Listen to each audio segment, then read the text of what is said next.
Hey there, so today we have another review from a beer from Hop Butcher, and this is Bird of Epic Proportions, Talus Nectaron Simcoe Double IPA.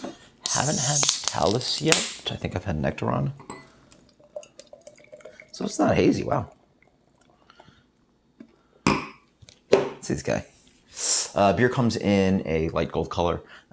Has not that kind of like familiar haze that I get from a lot of the New England IPAs that Hop Butcher does. It has like a really sort of like a more mass-produced kind of hazy kind of look to it, right? So medium haze that certainly can see the shadow of my finger and everything. Wonderful white head. Wow, what is that?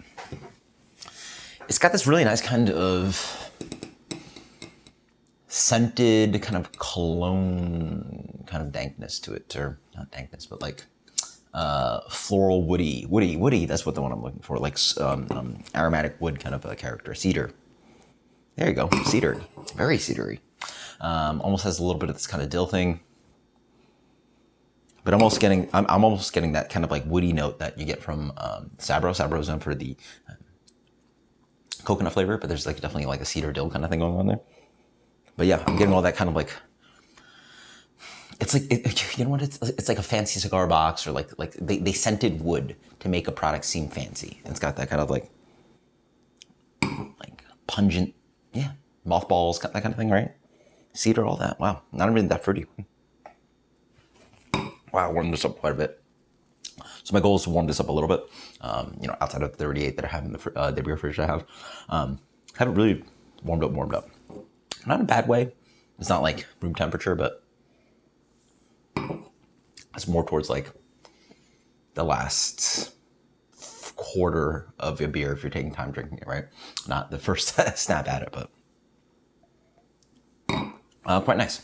Super drinkable. Reminds me of like a, yeah, more of that mass-produced kind of hazy thing, right? It's pretty dry, not overly fruity, but it's restrained of bitterness. So it's like sort of not quite West Coast because it doesn't have that kind of like dankness, but it does have a nice kind of fruitiness up front. It has a, how do you call it? It's like a,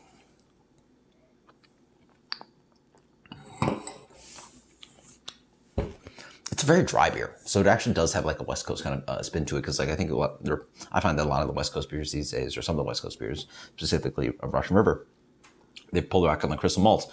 And so they're really just like mostly just a non-hazy, well, it's a different yeast strain and everything, but pulling back those crystal malts, it's like a lot of light, kind of pure plain, pale malt. So it's like this kind of bready sweetness. They pull back some of the bitterness too, along with the crystal malt. So it's really just like a little bit of aromatics, a good amount of aromatics, excuse me, and then just like a blend of fruitiness and dankness. And this is sort of what I get from here.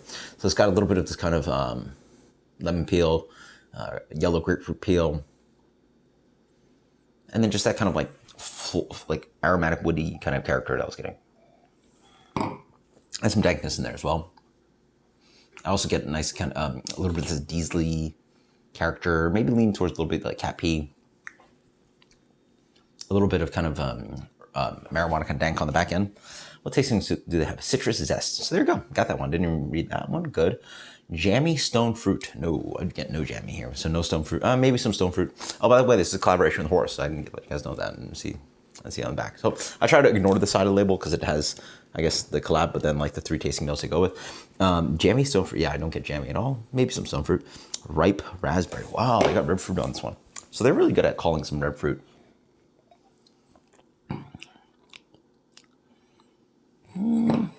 I can certainly see that. But again, for me, the more distinct tone would be the aromatic woodiness, the cedar note, the dankness, diesel-ish, a little bit of cat pee.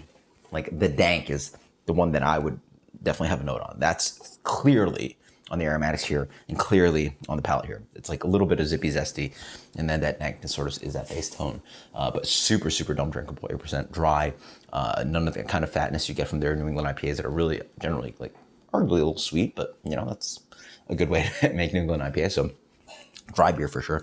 Sort of like a fun spin on West Coast / East Coast meets New England kind of thing. Who knows? But as for rating, let's go with a solid, very tasty beer. 90. That is Bird of Epic Proportions. Thank you so much, Hop Butcher. Cheers later.